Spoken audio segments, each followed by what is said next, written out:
Have you ever wondered how the systems that govern our world actually came to be? Why things are the way they are? Well, that's the central question behind political history, a field that's all about understanding power, states, and the big decisions that have shaped all of our lives. So let's dive in and explore what that really means. To really get a handle on the traditional view, this is a great place to start. This is a powerful idea from a 19th century historian, Sir John Seeley.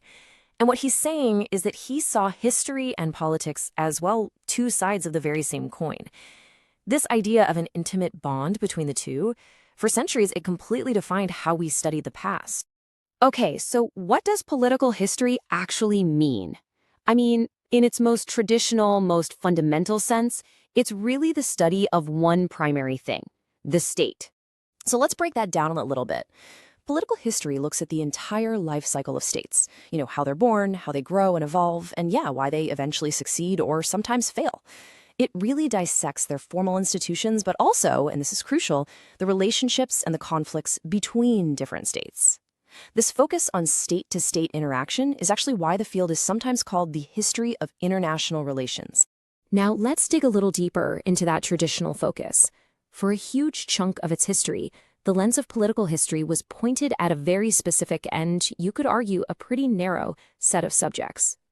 So the old school view, which was really championed by influential thinkers like the German philosopher George Hegel, was that the state was the main engine of history. The idea was that political actions, and the state itself, were basically the most important forces shaping the entire human story. And what did this look like in practice? Well, it meant historians were focused almost exclusively on what you might call high politics. They studied the big decisions made by rulers and ministers, they pored over the details of treaties, they wrote these grand narratives of war, and they mapped out the formal workings of government. For a really long time, the story of history was, pretty much, the story of its elite. But of course, things change. Just like society itself, the study of history evolves. And eventually, the whole discipline went through this major shift, one that forced historians to look beyond the halls of power and out into the wider world. So, what caused this big shift? Well, the single most significant catalyst was the democratization of society. As more and more people gained the right to vote and actually participate in public life, it just became impossible to ignore their role in shaping political outcomes. The focus had to get bigger. And this shift created this really fundamental pivot in the field.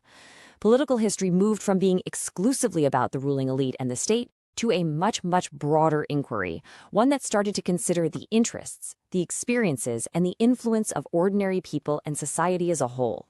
This new direction was really pioneered by some incredibly influential historians. You had scholars like E.P. Thompson, who started looking at the experiences and the struggles of everyday people.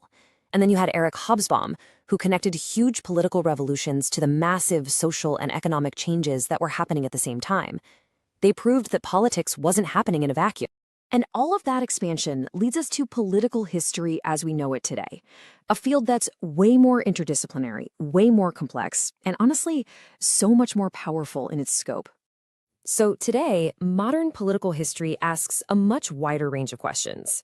It's not just about what leaders did anymore, but about the very nature of power itself. It looks at the ideologies that drive political action, the cultural norms that shape it, and that really complex dance between the state and society. It also looks way beyond the politicians to other key institutions, like the military and the courts. So the really crucial takeaway here is that the modern field sees politics as being shaped by this vast web of ideas. The beliefs and values of the entire population, not just the folks at the top, are now understood to be absolutely essential forces in driving historical events. Okay, so all of this brings us to a pretty fundamental question. Why study this stuff? Why does it have any enduring relevance? Why does it matter today?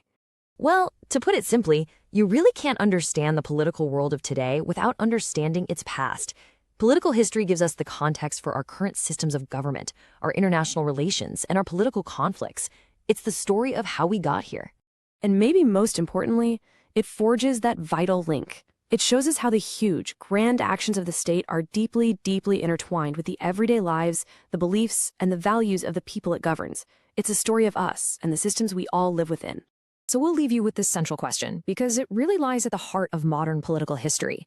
As you look at the world around you, it's a question worth asking, not just for historians, but for every single one of us.